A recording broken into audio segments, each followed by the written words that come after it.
Então, boa tarde a todos e todas. A gente começa hoje o último encontro, né, do nosso projeto de ensino infante, Introdução aos Estudos do Fantástico.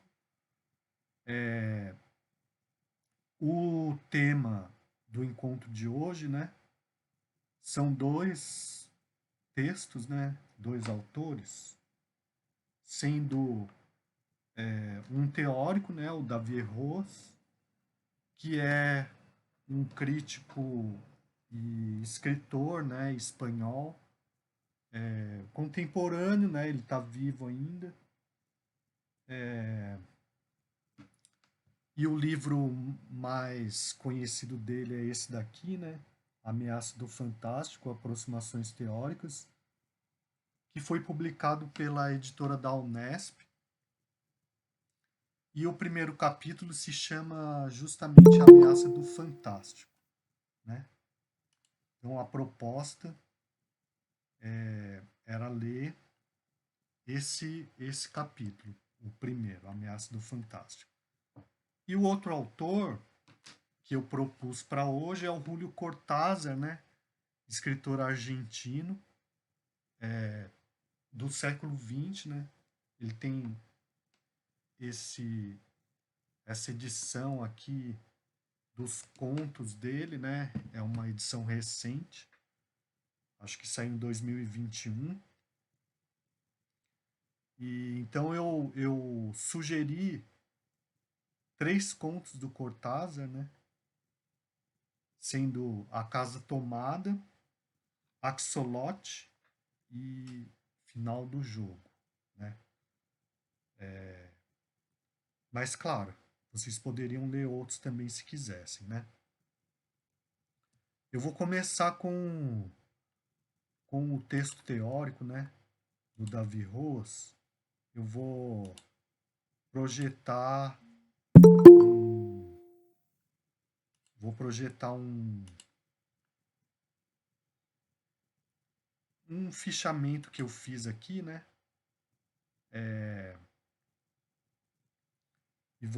Mas vocês podem me interromper, tá bom? Podem ficar à vontade para falar no meio. É... Opa, esse daqui é o cronograma.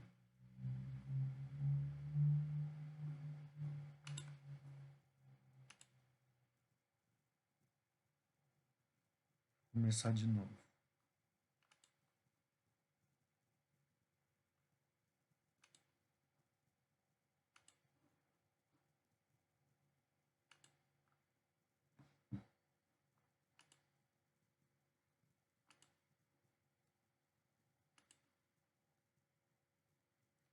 Bom, o de todos os autores teóricos que a gente leu, né, o Davi Rose é o mais recente, né, é o mais contemporâneo. E ele, como todos que vieram depois do Todorov, ele vai fazer referências ao Todorov e questionamentos às ideias do Todorov, né? Em alguns aspectos ele vai meio que repetir as ideias e outros ele vai fazer alguns acréscimos, algumas objeções, né?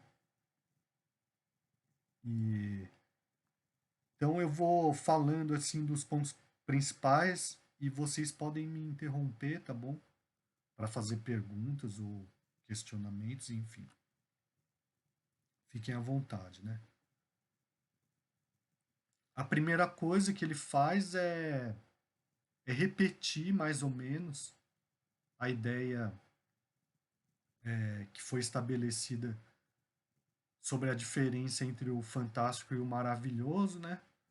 Ou seja, o, o fantástico ele pressupõe um mundo realista, né, semelhante ao nosso, e um acontecimento sobrenatural, e esse acontecimento sobrenatural vai gerar um determinado efeito, né? que o Todorov vai chamar de hesitação, ou seja, uma dúvida a respeito da natureza desse acontecimento, se é sobrenatural ou não. E o Davi Roas vai chamar de ameaça, né? A gente vai ver no decorrer da discussão melhor qual que é a diferença entre isso, entre a hesitação e a ameaça, né? Mas nesse primeiro aspecto, o mais importante é que ele está concordando com o Todorov a respeito da diferença entre o maravilhoso e o fantástico, querendo dizer que o maravilhoso não gera esse efeito de ameaça, de estranheza ou de inquietação, né?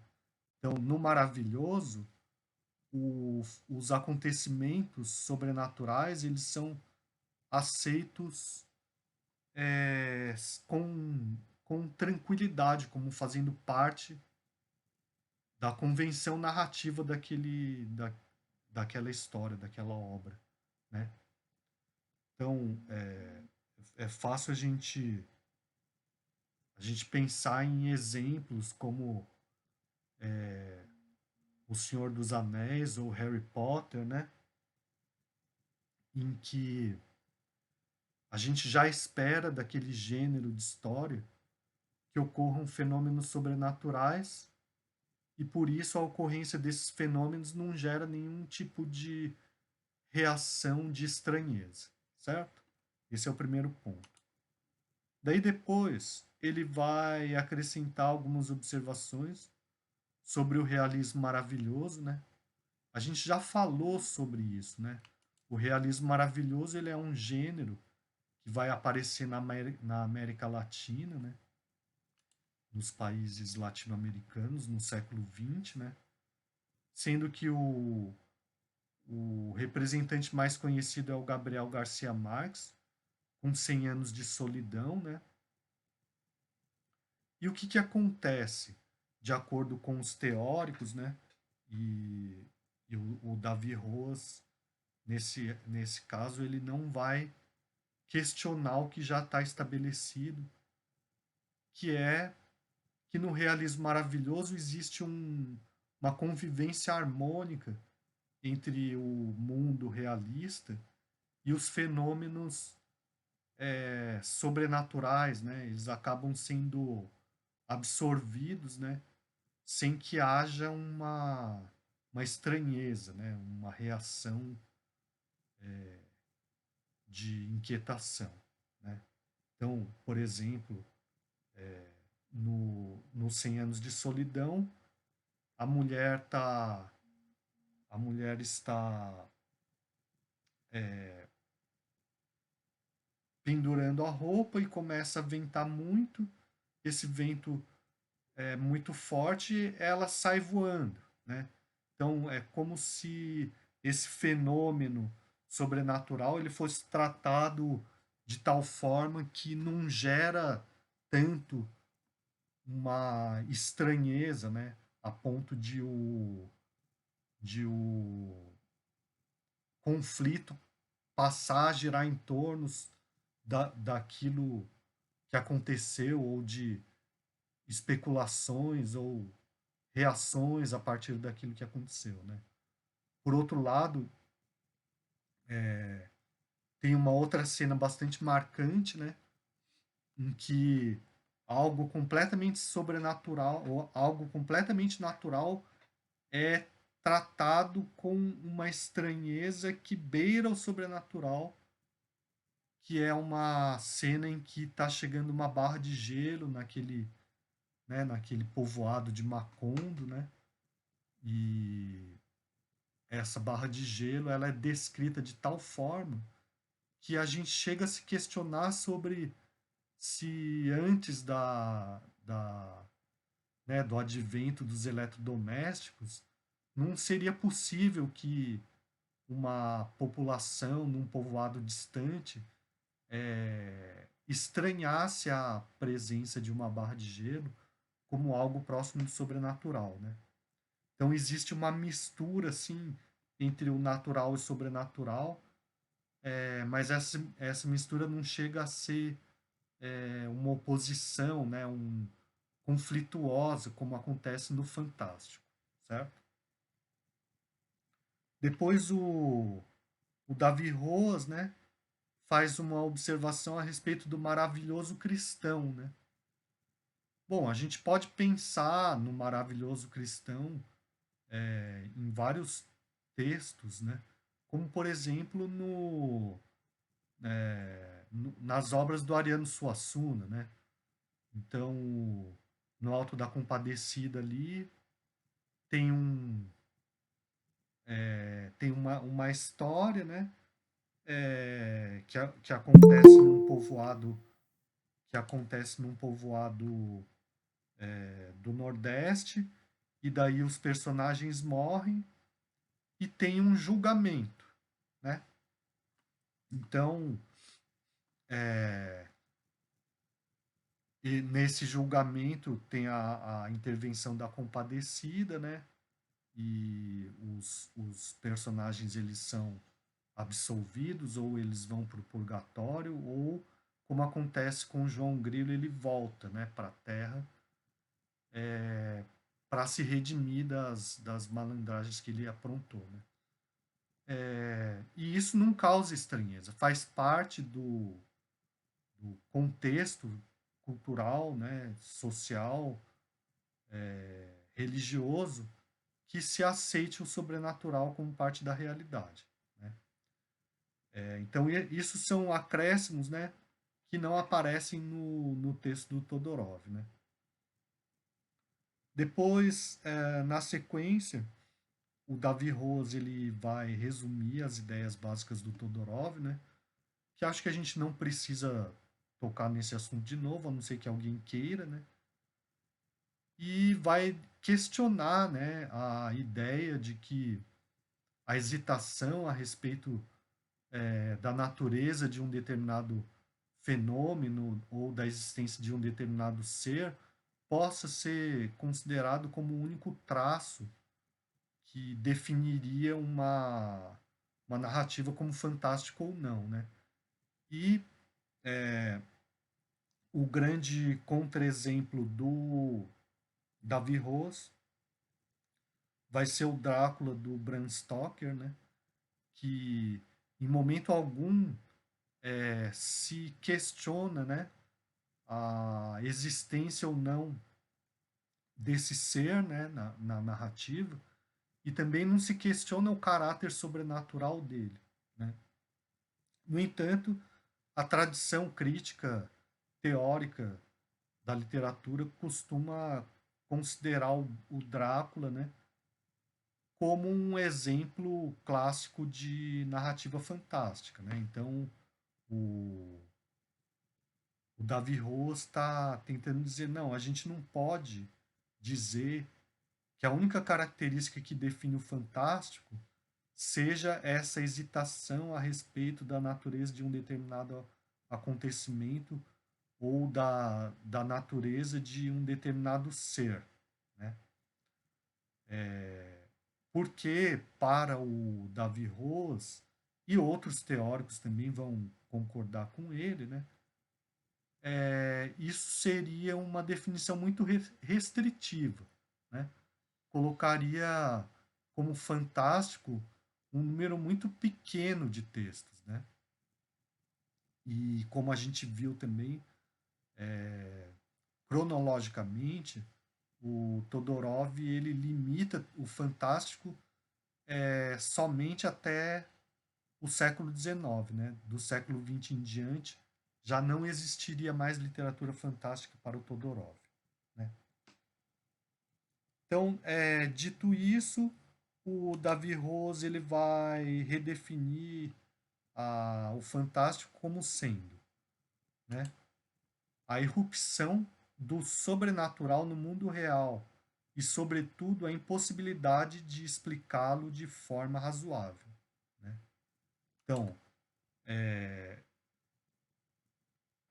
assim, a ideia do Davi Rose é assim, existe um mundo semelhante ao nosso, né? nesse mundo semelhante ao nosso acontece algum fenômeno inexplicável, né? E a ocorrência disso num mundo tão semelhante ao nosso leva a uma inquietação do próprio leitor ou do próprio espectador, né, a respeito da possibilidade disso ocorrer também no mundo real, né?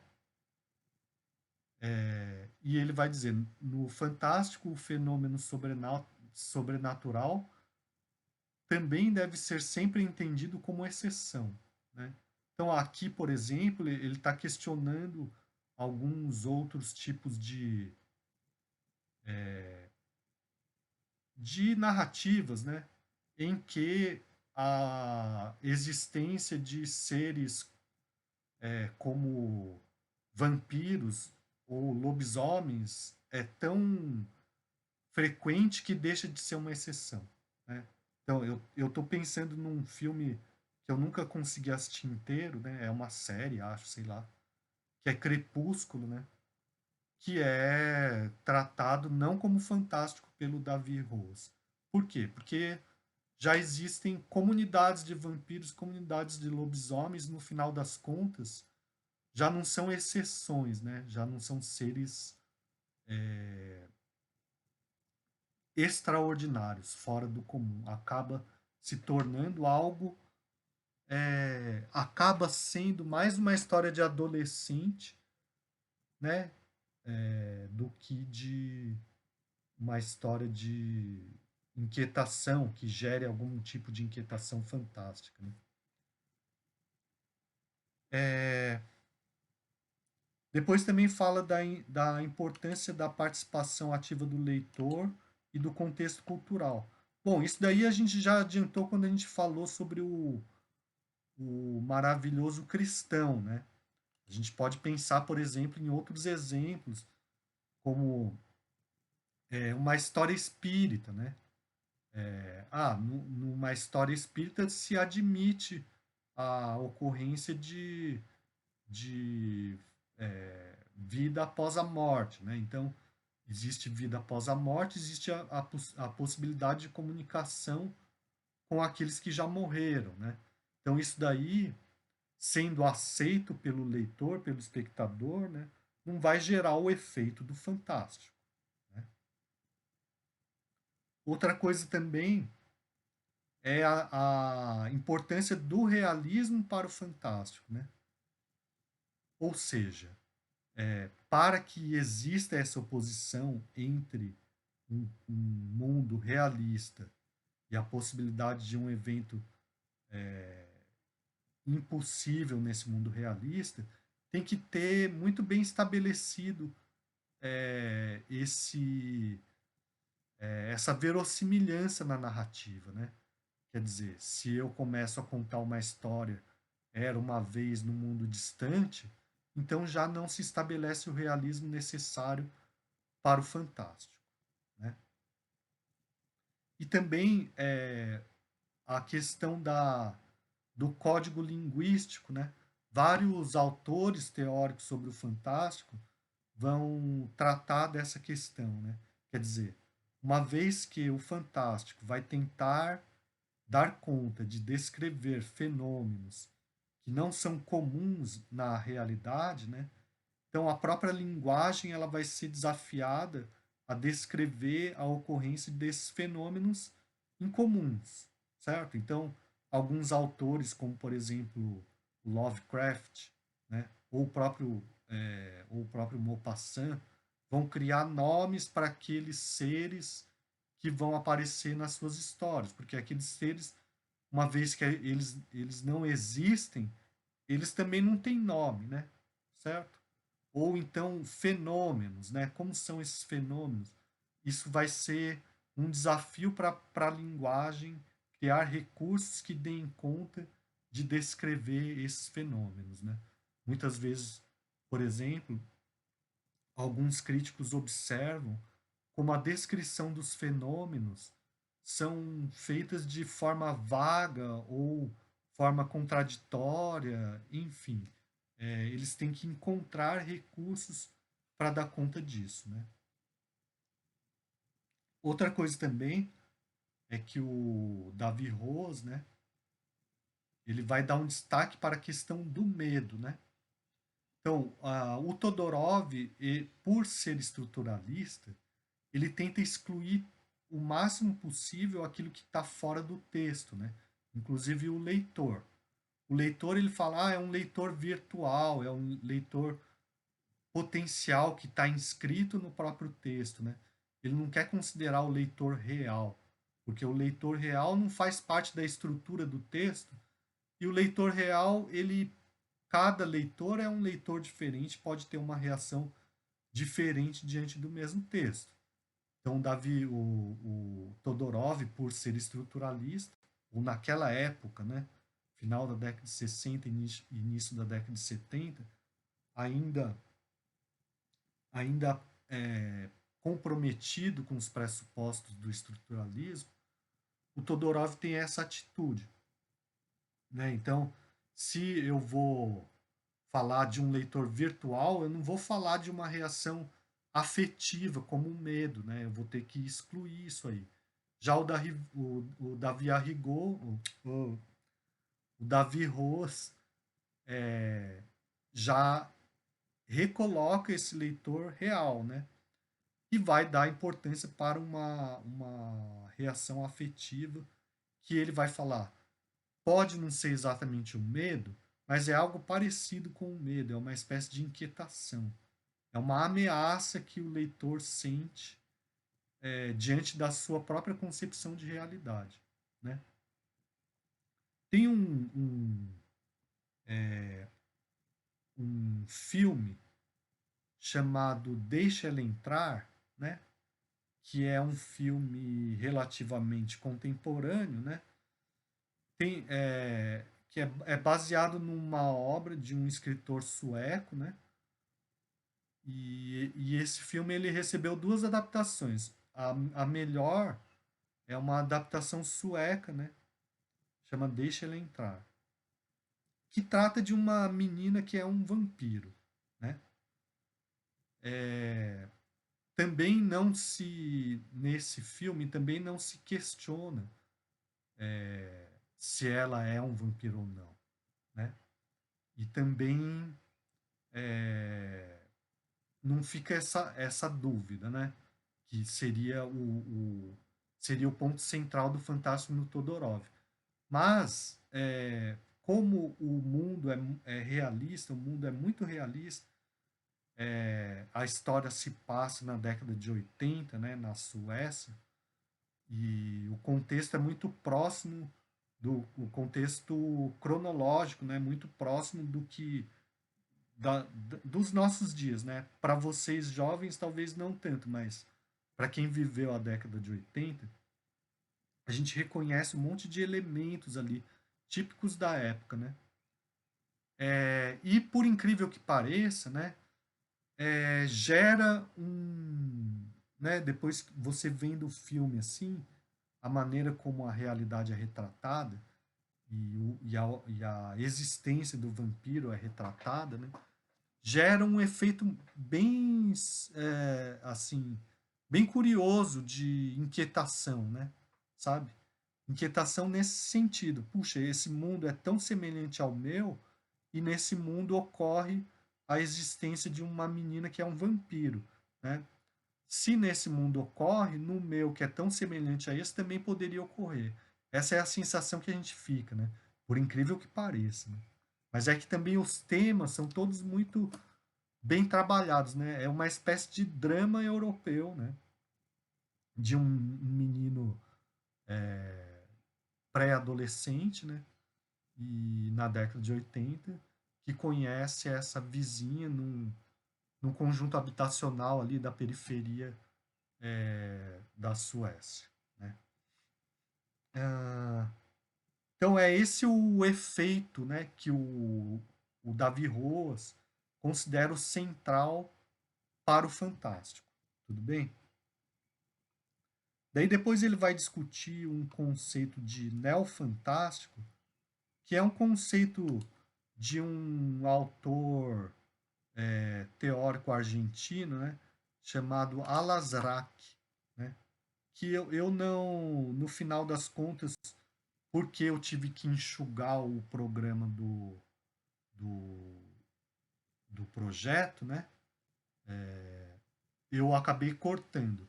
Mas quem tiver curiosidade, né, nesses livros aqui, nesse box aqui do Cortázar, né, que eu compartilhei com vocês o PDF, o pós-fácil, isso daqui é um, né, são 2 volumes de contos, né, do Cortázar, né, e eles estão organizados cronologicamente. No final do segundo volume tem justamente o, o artigo, né, do, do Al-Azraq, né, esse crítico argentino, que vai propor esse, esse termo neofantástico, né, para descrever o que seria o gênero literário praticado pelos autores como o Cortázar, o Borges e o Borges e o Kafka, certo? Daí, basicamente, né, o que o que o Al-Azraq faz, né,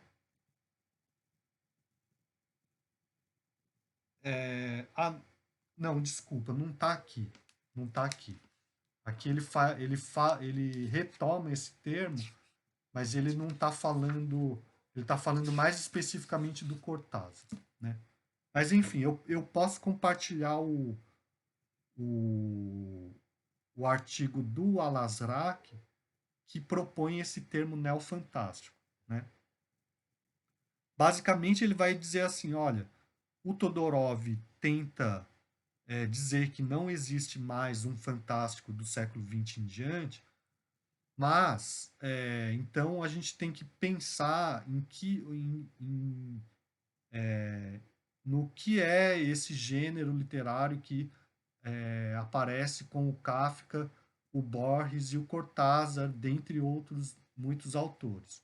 E daí o Al-Azraq, né, vai propor o termo neofantástico, né, e vai tentar descrever o que é esse fantástico que depois a gente chama de fantástico moderno, ou seja, do século XX em diante, né. E o Davi Rose, por sua vez, vai tentar dizer assim: não, existe muito mais semelhança entre o fantástico tradicional, aquele descrito pelo Todorov, e o fantástico moderno, do que diferenças. Então, por isso, não faz sentido eu querer propor um novo termo, neofantástico. Não, é o fantástico, continua sendo fantástico. Só que é um fantástico, vamos dizer assim, atualizado, né? Eu, em termos práticos, acho que dá na mesma. Chamar de neofantástico ou fantástico moderno, ou assim, acho que a diferença é muito pequena. Né? É mais uma questão terminológica do que qualquer outra coisa. Né? De qualquer maneira, é interessante conhecer os argumentos de cada autor, né? E eu também penso que o Davi Rose ele quer marcar um território pelo fato de ser escritor, né? Como se fosse assim, não, continua existindo um fantástico. Esse fantástico é algo muito diferente de qualquer outro gênero, né? E esse fantástico que continua existindo é uma continuação da tradição que vem lá do século XVIII, etc, etc. Né? Então, basicamente, a gente pode dizer assim que para existir um fantástico é necessário que continue existindo um realismo, né? E então ele tenta argumentar a favor disso, né? Ele vai, no final ali, vai dizer assim, ó, há uma crise generalizada dos sistemas explicativos, mas nem por isso deixamos de viver de acordo com algum tipo de estabilidade, por mais precária que seja, do que venha ou não a ser o real na vida cotidiana. Penso que haja uma diferença muito grande entre a nossa percepção cotidiana das coisas, relativamente estável, e a nossa compreensão racional que se depara com limites e questionamentos de todo tipo, né? Então, o realismo do século XIX, da metade do século XIX, ele entra em crise. Mas isso não significa que a gente não tenha mais nenhuma espécie de concepção do que seja a realidade e que essa concepção do que seja a realidade possa ser ameaçada pela literatura fantástica no século XX, no século XXI, né? É como se ele dissesse assim, não é porque eu, eu consigo compreender que a realidade é relativa, que a própria concepção de tempo é relativa, né? Que a própria ideia de matéria, energia, tudo isso começa a ser questionada o limite entre o que é uma coisa e outra, ou não é por causa da psicanálise, não é por causa dessas mudanças todas no pensamento do ser humano na virada do século XIX para o XX, que eu acordo acreditando que tudo seja possível no meu mundo, né? Então, se eu leio uma história em que o personagem vomita coelhinhos, por exemplo, que é o caso da, de um conto do Cortázar, né? Isso causa uma estranheza em mim se for tratado de uma forma bastante realista, né? Certo? Ou então que o personagem se transforme num axolote, né? Ou coisa do tipo, ou num inseto monstruoso, certo? Então, basicamente, essa que é a ideia do Davi Rose. Tudo bem? Alguém quer fazer pergunta? Quer fazer algum questionamento?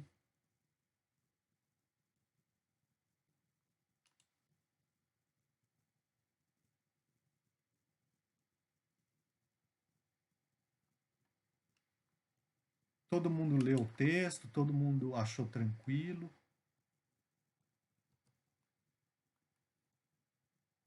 Eu estou aproveitando aqui para fazer print da tela para registrar a frequência de todo mundo.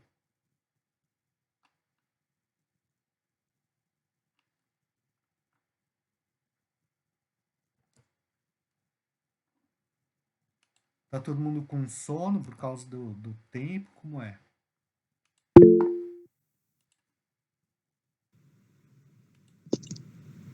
Professor, tá ouvindo? Oi, Então, sim, sim. eu li os contos lá, mas, assim, o que eu mais consegui me prender foi A Casa Tomada, Aham. que eu achei que ele é, sei lá, é mais parecido com aqueles contos fantásticos mais tradicionais, né? Agora, o Axolote, o Axolote e o Fim do Jogo, eu achei eles mais, assim, não dizer, tipo, mais viajados, assim, mas eu achei eles mais complexos no sentido de.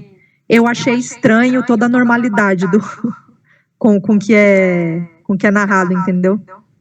E Aham. realmente eles se enquadram muito, né, nessa definição aí do neofantástico, que o sobrenatural acaba sendo muito naturalizado no conto.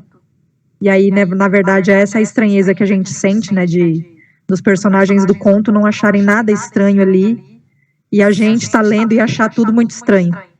Aham. Então, aí eu tive mais dificuldade com esses dois. Agora, com A Casa Tomada, eu achei um pouco mais fácil, assim, apesar de ficar naquela, da gente não saber o que é aquela, né? Uhum. Que é aquilo que toma a casa, se são pessoas, se são entidades, se são animais. E ao mesmo tempo eles também acham muito normal, né? Que nem um dos irmãos vai lá esquentar um chá, sei lá o quê, e aí de repente ele ouve um barulho, e aí ele fecha a porta com tudo, e aí chega para a irmã falando, aquela parte da casa foi tomada. Sim, com uma naturalidade, como se eles já soubessem, né, do que se tratava essas, sei lá, esses seres aí que tomam a casa, né? Mas aí eu achei mais fácil esse, mais próximo, assim, ao, ao conceito tradicional do fantástico. Agora, os outros dois eu achei um pouco meio mais difíceis, assim. Mas não sei também se é porque eu estava com sono quando eu li, então acabou atrapalhando um pouco. Eles são contos relativamente longos, né? Especialmente o final do jogo, né? Eu acho que é um pouco mais longo, né? E tem que ler com calma, né? Talvez eu tenha exagerado em pedir 3, né? Ainda mais porque o intervalo foi de uma semana só, né? O conto Casa Tomada é provavelmente o conto ou um dos contos mais conhecidos do Cortázar, né? E ele é um dos primeiros também, né? Ele foi publicado pelo Borges, inclusive, né? Antes de ser publicado em livro, foi publicado numa revista ou num jornal, não me lembro. O Borges ele é um pouco mais antigo do que o Cortázar e foi assim um conto de estreia, né, do Cortázar, né? Embora ele já tivesse um livro anterior que ele acabou não publicando, né? Esse conto ele tem um monte de interpretações, né? A gente pode começar por ele, né? Ele tem, eu vou colocar aqui um, bom, eu não vou colocar, não vou colocar as observações a respeito do autor, essas coisas, porque isso vocês podem encontrar em outros vídeos do NAFTA, né? E, enfim, acho que é melhor a gente já falar sobre os contos, né? Deixa eu ver se a gente ganha tempo, né? Então, ó, só para retomar a ideia, né? Deixa eu aumentar um pouquinho aqui.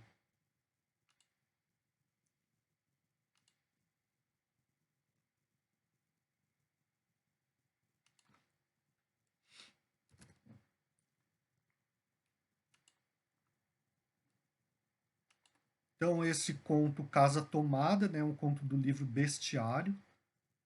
O Bestiário é um livro de 1951, né?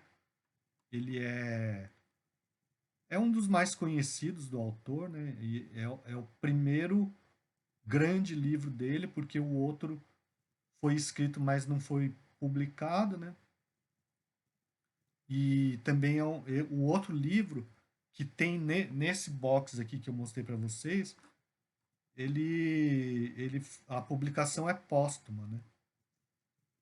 E ele é um livro de formação do escritor. O Cortázar ainda está experimentando assim algumas. É interessante, mas é bem inferior, né? Então o conto foi escrito em 46 e publicado em 47 pelo Borges, né? Ele é dividido em 6 partes e as partes basicamente são assim. Primeiro fala da situação inicial do casal, de irmãos e da casa. Depois tem uma descrição da casa. Tem a tomada de metade da casa. Daí tem uma adaptação à nova situação. Tem um trecho de sonhos, né? Descrevem os sonhos dos irmãos. Esse trecho está entre parênteses. E depois tem a tomada da outra metade da casa e o desfecho, né? O processo de construção do fantástico pelo uso da linguagem é tratado por essa estudiosa chamada Ana Josefina Ferrari, né? Que ela escreve um artigo. Só um minuto, Juliana. Ela escreve um artigo falando sobre como os fenômenos são descritos pelo Cortázar com uma linguagem toda cheia de incertezas e contradições. Fala, Juliane.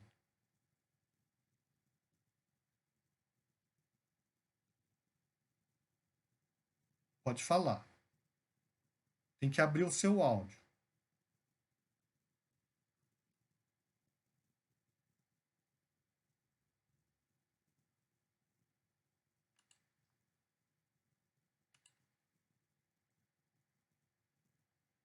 Juliane?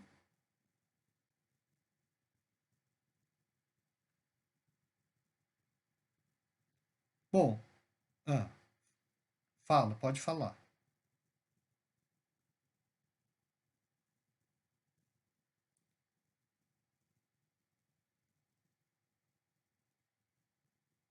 Ah, é que você levantou a mão. Apareceu aqui a sua mão levantada.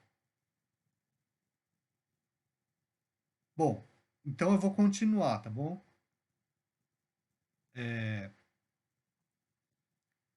então essa pesquisadora, ela vai mostrar como a linguagem é utilizada de uma maneira meio contraditória e incerta, né? Por exemplo, um baque surdo como de pessoas conversando, sabe? Vai descrevendo os fenômenos, né?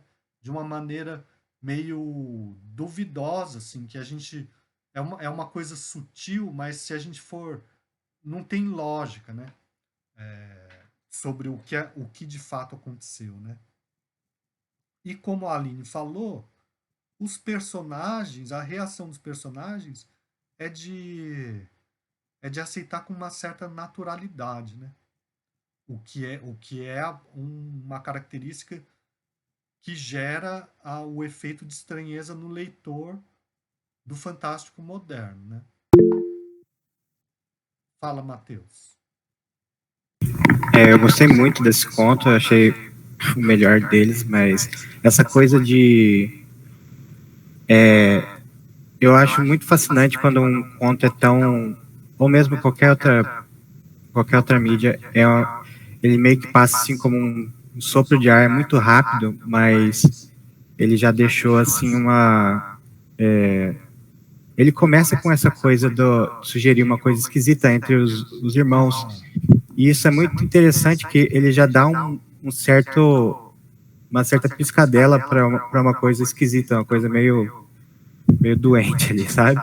Sim. E, mas aí, em seguida, ele já vai direto para eles, né, resumindo tudo de uma maneira bem grossa, assim, mas eles já estão direto abrindo mão da casa inteira e indo embora.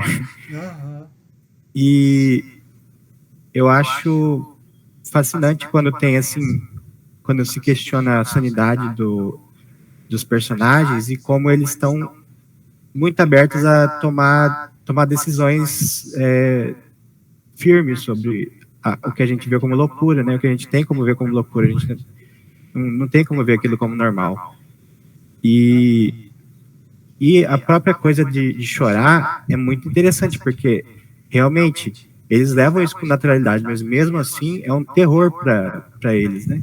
Então, Certo. eles simulam uma realidade assim que é uma realidade para eles e é uma coisa que fica muito vívida, né? Aham. Você está falando da questão do incesto, algo de anormal que é sugerido? No começo né? Aham, sim. E nesse trecho do sonho também, né? Nesse trecho do sonho fica bem marcado, né? Não sei se vocês perceberam isso. Mas, ó, eu vou pegar aqui o trecho.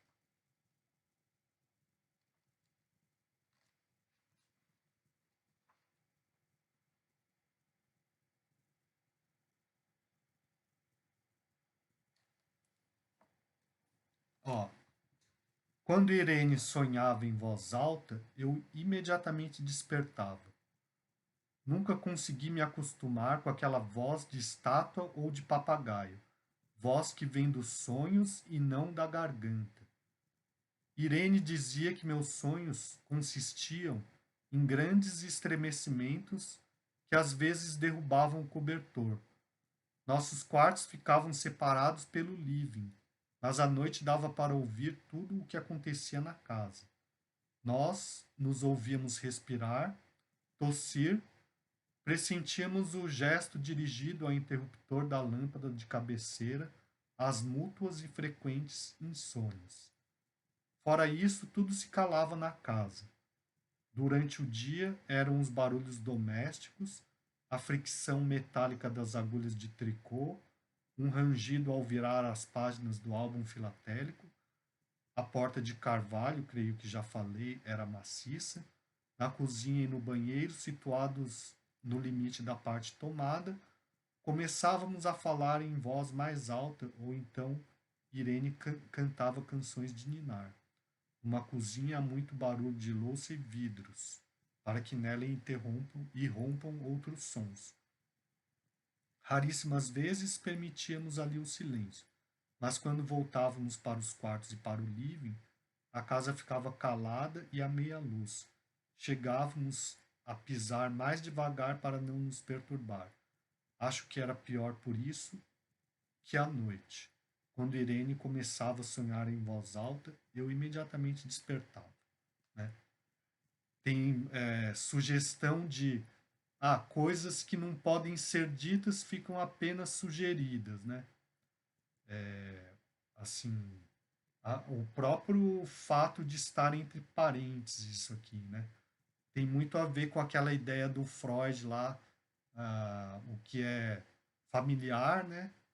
E reprimido volta de uma maneira estranha, né? E um exemplo só um minuto. Um exemplo daquilo que eu tinha dito sobre o uso da linguagem é isso aqui, ó, por exemplo. Ó. Nunca consegui me acostumar com aquela voz de estátua ou de papagaio, voz que vem dos sonhos e não da garganta, né? É uma maneira contraditória e paradoxal de descrever um som, né? Uma voz de estátua ou de papagaio, né? Assim, né? Qual é a semelhança entre uma voz de estátua ou de papagaio, né? E voz que vem dos sonhos e não da garganta, né? Como é isso, né? É esse tipo de coisa que ele faz o tempo todo e deixa o leitor meio desorientado. O leitor fica desorientado, ele não percebe por quê, né? Mas é por causa desse tipo de uso da linguagem meio sutil, assim, né? Certo? Mas fala, quem que ia falar? Eu, professor. Essa questão do incesto, Aham. eu percebi também, mas eu achei que já no começo ele nem não é uma coisa que ele deixa tão implícito assim, é meio dá para dizer que é explícito, mas da maneira que ele fala, tem uma hora que ele fala que o irmão tá falando, né? Nós vivíamos nesse casamento entre irmãos. Ele usa mesmo não que eles fossem realmente casados, mas, né, usa a palavra casamento que já a gente fala, putz. Então, acho que é quase 99% de certeza que, né, tinha algo entre eles ali, algo a mais. E aí eles falam que cada um já tinha rejeitado vários pretendentes e tal, e aí ele afirma, então nós dois vivíamos nesse casamento entre irmãos. Sim. Aí eu acho que nessa parte ele é até um pouco meio explícito, agora nessa questão dos sonhos, né, que aí ele pode estar relatando relações íntimas e tal, sexuais, aí ele já dá uma maneirada, né, para não... A questão é essa, né? Não é nada exato, né? É tudo sugerido, né?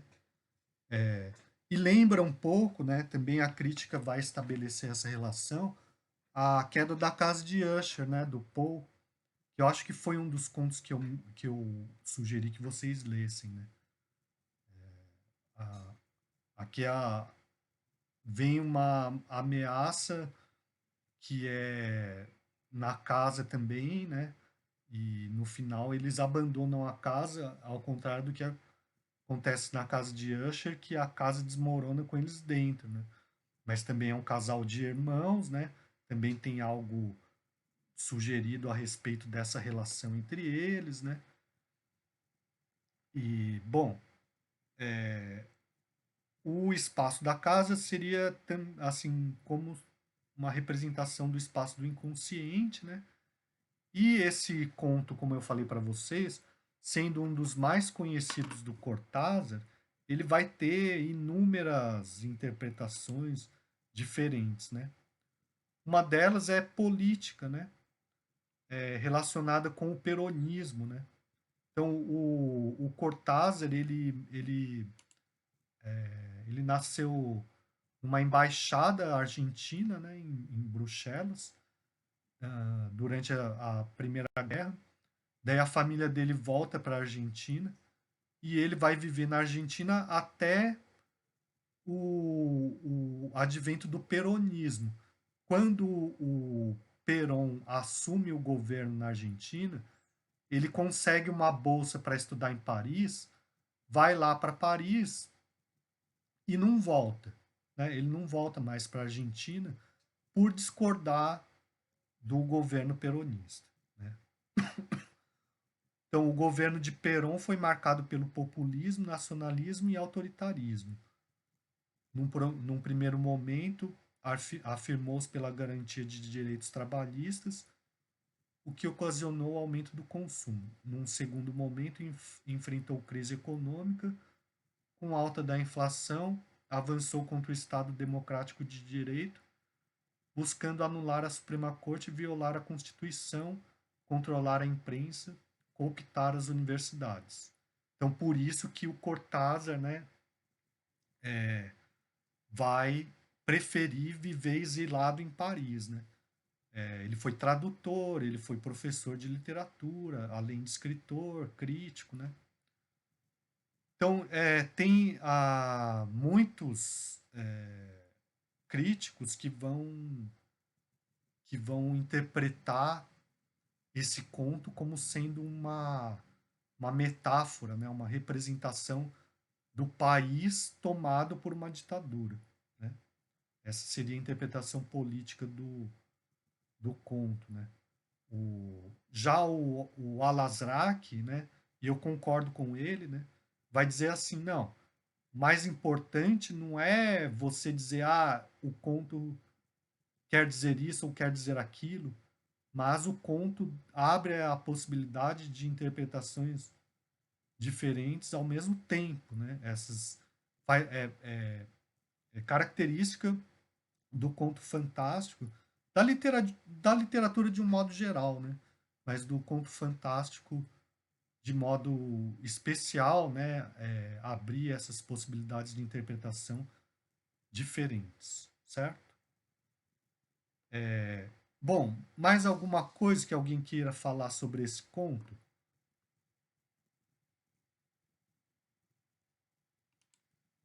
Tem a característica que a Aline falou, né? Mencionou, eles vão abrindo mão da casa, eles assim, com uma certa naturalidade, né? Tem o drama, o conflito, como o Matheus observou também, né?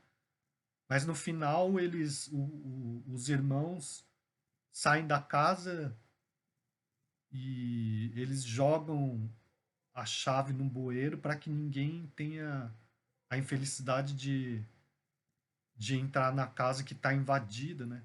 Invadida não se sabe por quê, né? Sem explicação, né? Diz que o Cortázar, o próprio Cortázar, diz que escreveu esse conto a partir de um sonho que ele teve, né? Mas isso também é só o depoimento do autor, né? Não, não tem um peso maior para a crítica do que o depoimento de algum outro intérprete ou, né, não tem valor de verdade, certo? Tem valor de mais um ponto de vista possível, né? E mais alguma coisa?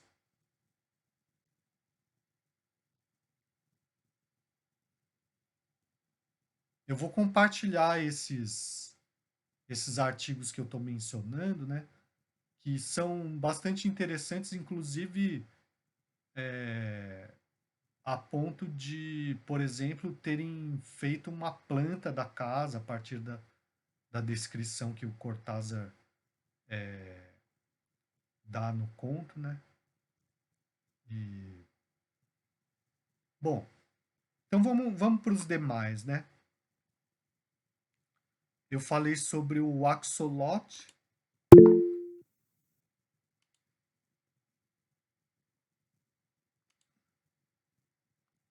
Fala, Ana Paula, você tem que sair, é isso?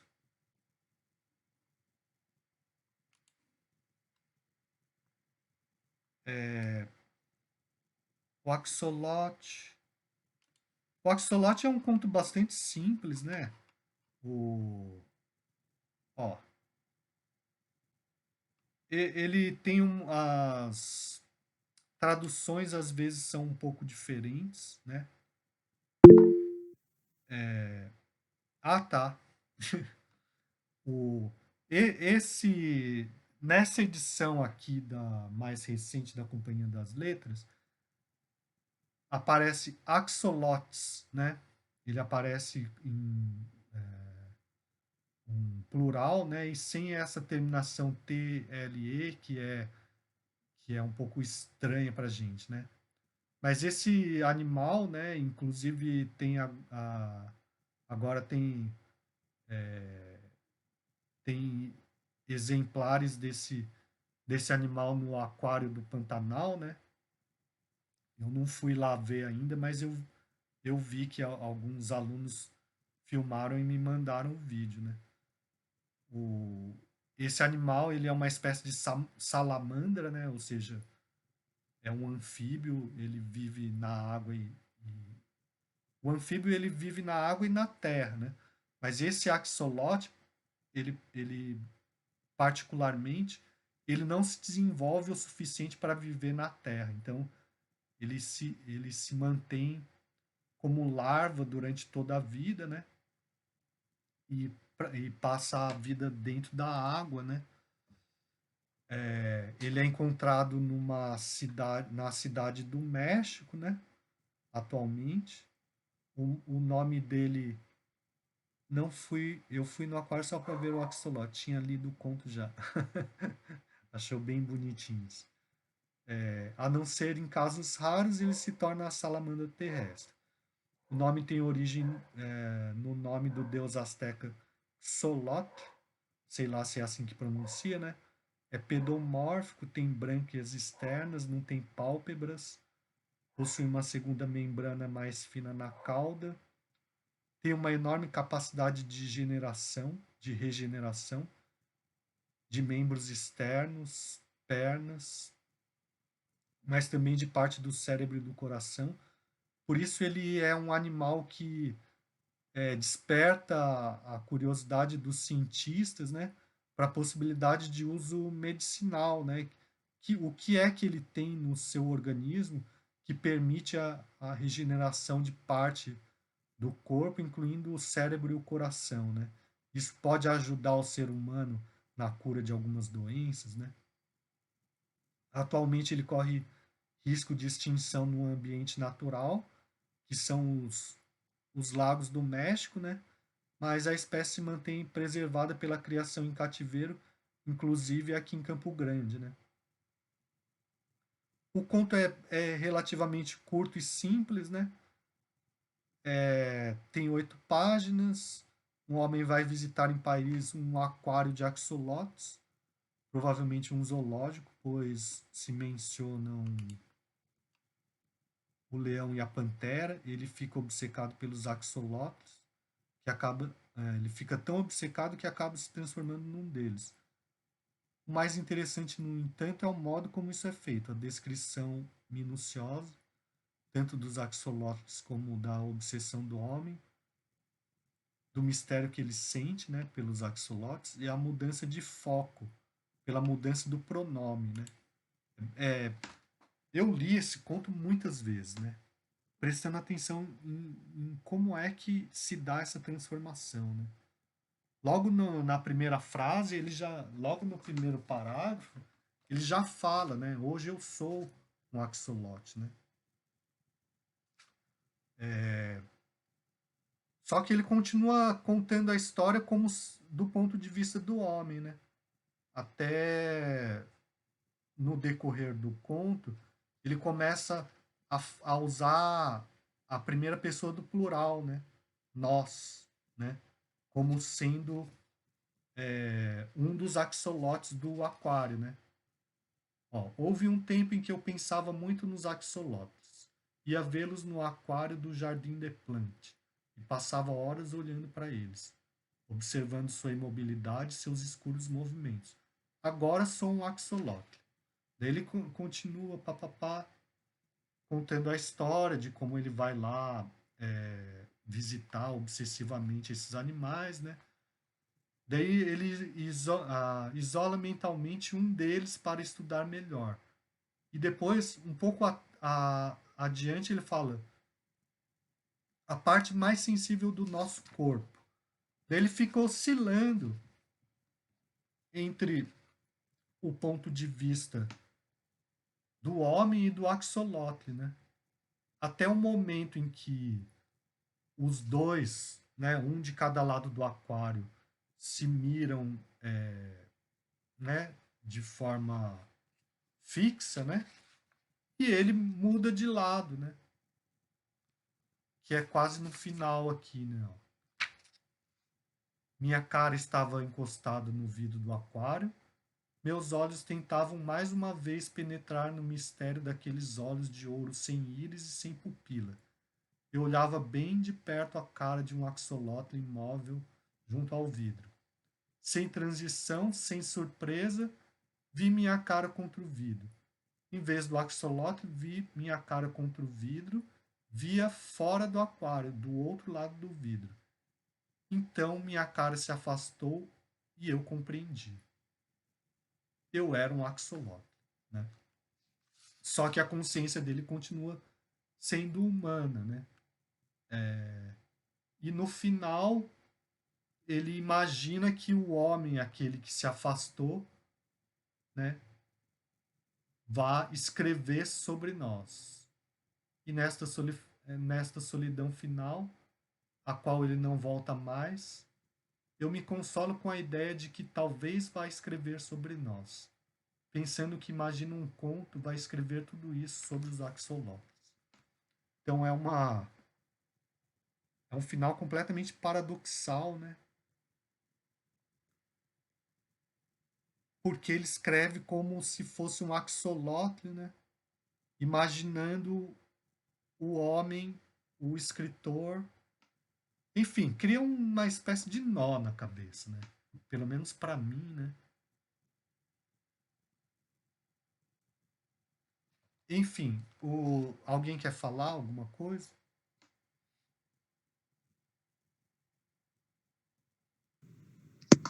Nesse ponto, minha interpretação é que ele ficou tão obcecado por esses axolotes que né, que ele se transformou em um, obviamente, mas ele acredita que ele virou um deles, né? Aí talvez seja por isso essa hesitação, de uma hora ele se autodenominar como um axolote, falar nós somos, e de repente ele voltar para falar eu, ou retratar a situação como um ser humano, né? Para mim ele tá doidão. É uma boa interpretação. Mais verossímil, né? Fala, Matheus. Eu acho que esse desfecho condena assim, de um jeito que, se é que me entende, condena, assim, que é uma obsessão que meio que chegou a um fim natural, assim, e ele viu que ele não tinha nada a tirar deles, porque eles são muito rígidos, né, muito inexpressivos. E, e ele, e essa, para mim que essa, no final ele falando como um axolote, e falando sobre escrever sobre eles, né? Para mim que é uma meio que uma observação mais nostálgica, talvez, no final do pós-obsessão que ele teve, sabe? Aham. A, de qualquer maneira, né, independentemente de como a gente interprete, né, é algo que coloca em questão a identidade, né, que é um tema muito moderno, né, ou pós-moderno, né. Quer dizer, a identidade é um conceito meio escorregadio, né? A gente não pode mais dizer onde começa um e termina o outro, né? Porque faz parte da minha consciência aquilo que eu absorvo na interação, né? Na relação, né? Então, eu não sou professor sem os alunos, né? Então, onde é que começa a minha identidade como professor ou termina a identidade de vocês como alunos, né? E assim por diante, né? Eu não sou filhos sem os pais, ou não sou irmão sem os irmãos, e assim por diante, né? Então, o, cada, cada identidade se define pela relação com os demais, e também a identidade do ser humano, né? Então, de certa maneira, né? O que está sendo discutido é isso, né? A, a, não sei se faz sentido ou é muita viagem que eu estou falando.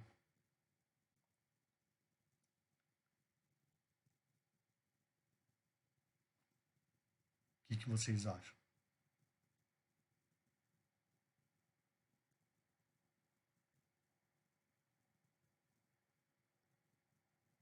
Eu creio que sim. Creio que também mais para o final ele trata dessa obsessão como se fosse uma rotina. Talvez uma certa crítica, tipo, que a gente faz coisas todos os dias repetitivas, só que sem de fato aproveitar o momento. Como quando ele passa assim, o Axolotl, ele fala que o eu dele, né, no ser humano, enfim, só que não era mais ele, mas aquele humano continuava indo lá ver os axolotes, mas não fazia isso mais porque estava fascinado por eles, mas como algum tipo de obrigação, de rotina. Eu acho que também há uma certa crítica. Aham. Isso é um outro tema, né? Que é a questão do automatismo, né? Na percepção da realidade, né? Também é um tema bem característico da literatura e da arte, né? Quer dizer, faz parte, né, da atitude, né, do artista quebrar esse automatismo na percepção e na relação com a realidade, né? Então, assim, uma coisa é, eu estou acostumado com uma determinada situação, eu vivo de uma forma meio automática, sem perceber de fato o que está acontecendo, né? Que é uma característica própria da mentalidade utilitária, né? Que é uma atitude meio que dominante na nossa vida, se a gente for pensar, né? Enquanto que a mentalidade do artista, da criança, né? Daquele ser de exceção, né? E isso tem a ver com a concepção de literatura do Cortázar. Ele fala isso em alguns ensaios dele, né? De tentar captar da realidade aquilo que é misterioso, extraordinário e que tem mais importância do que aquilo que a gente considera comum, né? Então, eu vou lá e observo aqueles axolotes e observo cada detalhe, eu procuro encontrar o que tem de diferente, né, eu perceber de fato, né? E depois acaba se tornando mais, né? Você vai se acostumando e você deixa de viver, né? Você vai meio que reagindo, né? Também é um outro tema, né?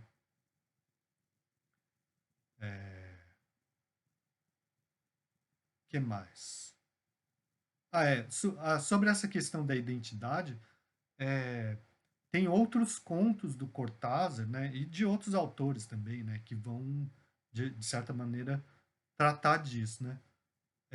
Teve um conto que foi escolhido pelo João Vitor, que se formou em espanhol no ano passado, e ele escolheu um conto chamado Orientação dos Gatos para analisar, né? Um conto do Cortázar. E nesse conto também se trata disso, de certa forma, né? A questão da identidade, né? Então, tem um casal e tem um homem que ele quer compreender a mulher, conhecer a mulher, porque ele acha, não, a própria companheira dele é misteriosa, né, na sua essência, né? E tem um gato que ele fala, bom, o gato também é misterioso, só que o gato faz parte de outra espécie, então eu não faço questão de conhecê-lo na sua totalidade, né, em todas as suas nuances. Daí ele percebe que a mulher vai revelando outras facetas, né, quando ela ouve música ou quando ela está diante de quadros e tal. Daí ele vai com a mulher numa exposição de quadros e fica observando a mulher tentando captar, né, esse mistério, né?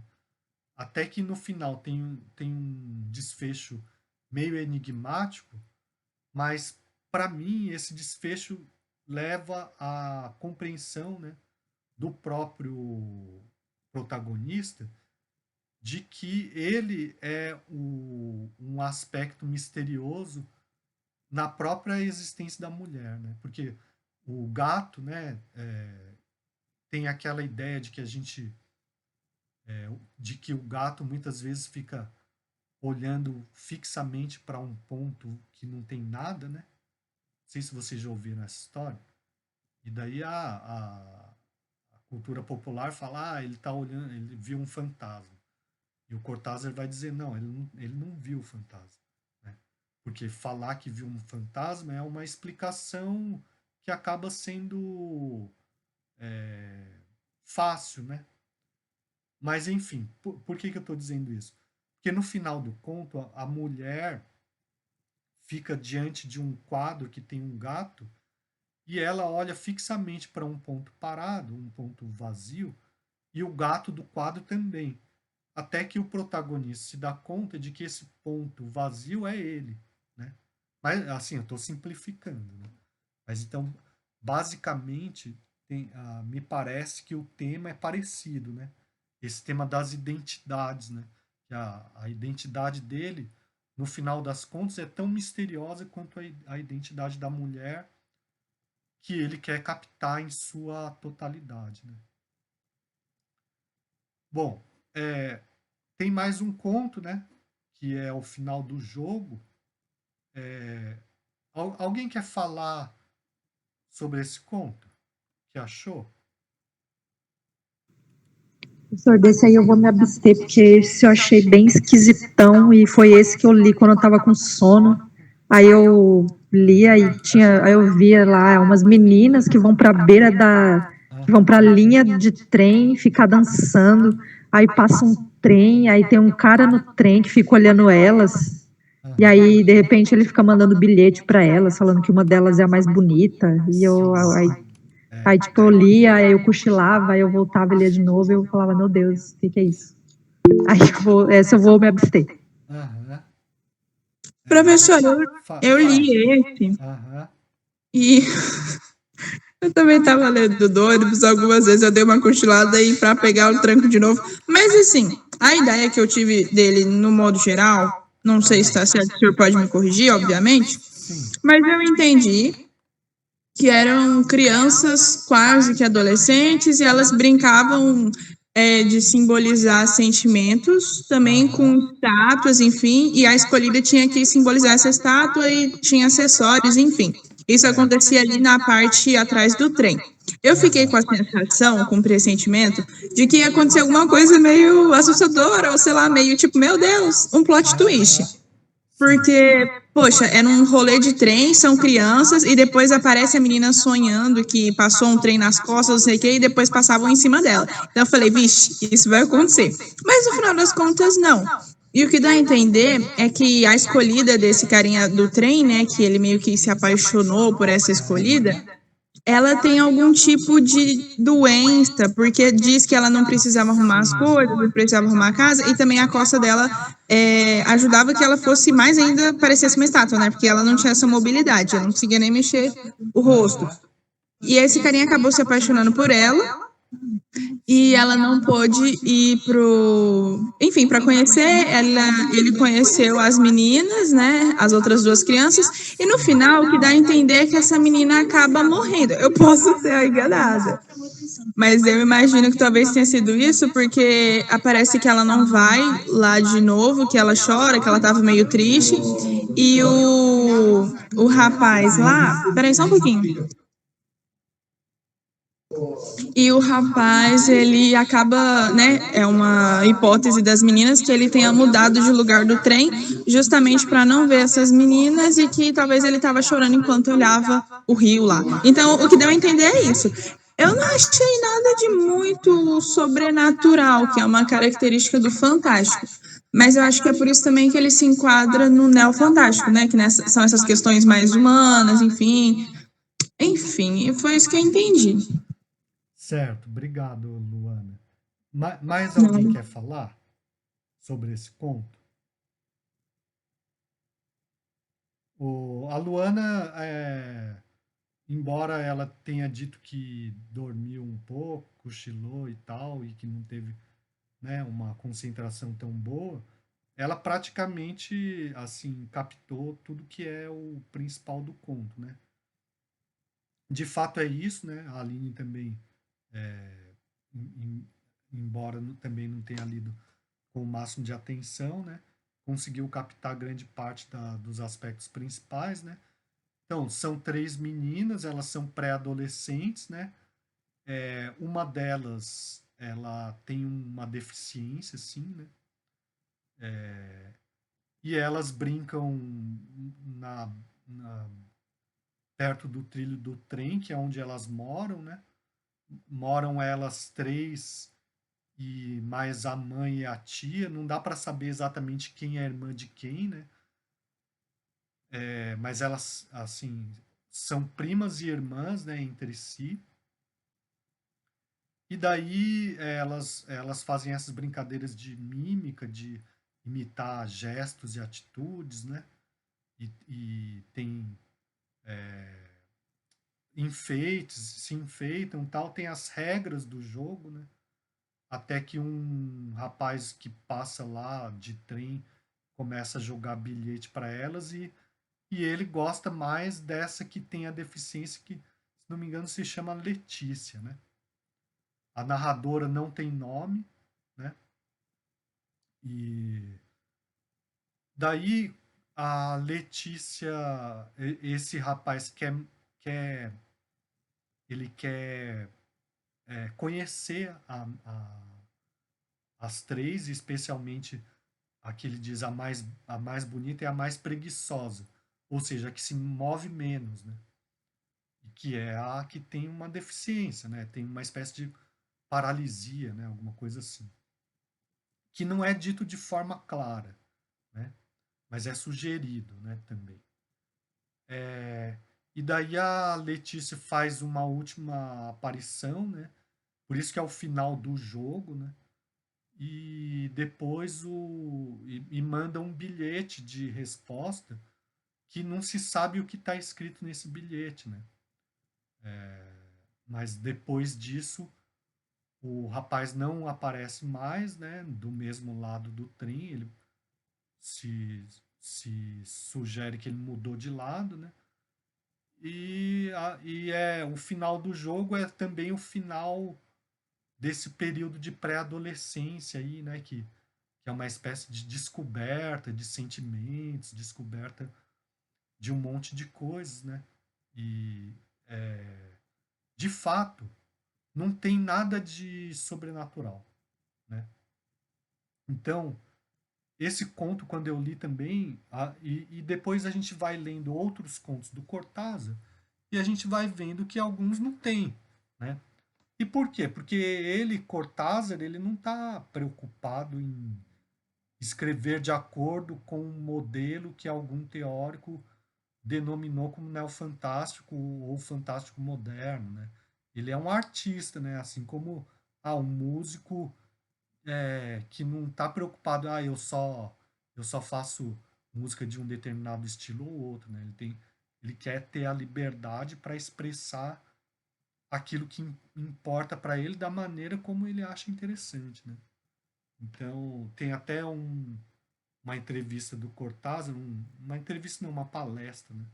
Ele fala assim, a maioria dos contos que eu escrevi são denominados fantásticos por falta de um nome melhor, né? Mas o que eu entendo por fantástico é isso, ele começa a falar sobre, né? Então, se ele fala, bom, a gente poderia ter dado a ela. Pode, a gente pode. Peraí. Interpretar que no bilhete dado ela tenha explicado sua doença para o rapaz, já que depois ele muda de poltrona. Sim, né? Mas o mais interessante é a gente não saber o que está escrito, né? Mas a gente supõe, né, que, bom, né, ela não quis ser conhecida da maneira como ela é de fato, né? Porque isso gera um medo de não aceitação, né? E de qualquer maneira é um conto bem interessante, né? Eu acho, né? Assim como tem outros do Cortázar que vão tratar mais ou menos da infância, da pré-adolescência, né? E muitos não têm fenômenos extraordinários que a gente possa denominar de fantástico, né? Daí tem interpretações psicanalíticas que são interessantes, a questão do desejo, a questão da proibição, a questão do medo, né? E basicamente a minha ideia era essa mesmo, né? Que vocês percebessem uma grande diversidade, mesmo num autor que é quase que unanimemente apontado como um representante do fantástico moderno, né? Certo? Tudo bem? Mas, claro, é muito corrido para a gente ler, né? Assim. E... Mas, de qualquer maneira, na medida do possível, eu acho que foi válido, né? E... Bom, mais alguém quer falar alguma coisa? Aham.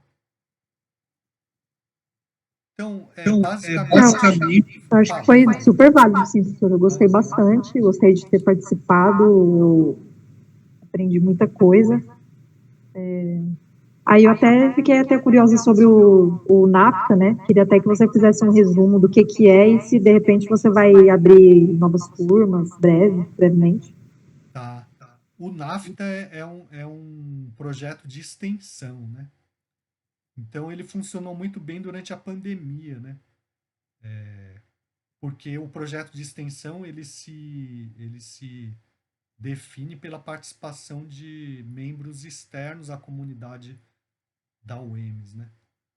Daí, como estava na pandemia, né? E era um projeto à distância, né? Então teve participação de muita gente e muita gente de fora de Campo Grande, de fora do estado, de fora do país, né? Professores, escritores, enfim, teve uma boa participação. Daí depois que acabou a pandemia, o projeto meio que se esvaziou, né? E eu continuei tocando ele por 2 anos, só que agora ele tá exigindo uma reformulação para que conte mais com a ideia da extensão, né? Ou seja, participação de membros externos da comunidade da UEMS, né? Então, para dar certo, o ideal seria realizar ele em espaços externos, né? Então, esse ano de 2023, 22 e 23, foi desenvolvido um projeto na UNEI, né, que é Unidade de Educação. Eu nunca sei o que significa a sigla. Mas é com menores infratores, né? Então foi realizado um projeto de extensão com internas, né? Boa noite, Juliana. Com internas da UNEI Estrela do Amanhã. Então, no ano que vem, eu vou tentar implantar em escolas, em espaços assim externos, né? E daí, claro, eu conto com a participação de vocês, né? E outros... o Infante eu posso continuar também, né? Ou posso pensar em outras... encontro de pesquisa, eu posso pensar em coisas assim também, né? As horas do projeto... Aham. As horas do projeto eu vou fazer o levantamento da frequência, né? E daí aqueles que tiverem participado de no mínimo 75% tem um certificado gerado pela PROE. Aqueles que não tiverem, eu faço uma declaração com as horas que participou, né? Eu tenho que fazer esse levantamento, tá bom? Inclusive, se vocês puderem lá no Classroom, eu vou colocar um recado, mas só para fazer um comentário final, assim, do que achou, do que pode melhorar, essas coisas. Eu vou deixar um comentário lá, vocês respondam, tá bom? Mais alguma coisa? Eu também, só fazendo um comentário público aqui, mas gostaria de agradecer pelo curso, enfim, eu gostei muito do tema, não tinha tido muito contato com essa literatura fantástica, mas eu gostei bastante e agradeço o senhor por ter, enfim, se disponibilizado. Eu agradeço a participação de vocês, né? A frequência, a participação, enfim, toda a compreensão também com as dificuldades técnicas e tudo. E o senhor tá melhor já? Tô melhor. Que bom. Aliás, naquela terça-feira passada, nossa, ainda bem que só você foi e ficou distante, porque eu não sabia que eu tava com Covid, né? Eu achei que eu estivesse gripado só, né? Daí Não, eu confesso, quando o senhor falou que tava com Covid, eu falei, meu Deus, olha o perigo. Não, então, Mas, enfim, que bom que o senhor tá bem. Obrigado. Então tá bom, então eu agradeço a todos, a gente se vê nos próximos anos aí, né? E boas férias para vocês. A gente mantém contato ali pelo Classroom, tá bom? Beleza, professor. Obrigado pela explicação, pelo projeto. Eu acho interessante que tivesse uma continuação, sim. Gostaria de participar. Tá, eu vou De repente no NAFTA também. eu vou pensar numa continuação que aproveite o conteúdo que já foi discutido, né? Sim, que aí poderia pegar pessoas mais novas também, que não participaram desse, né, para abarcar mais gente também. Sim. Então tá bom. Então obrigado e até a próxima.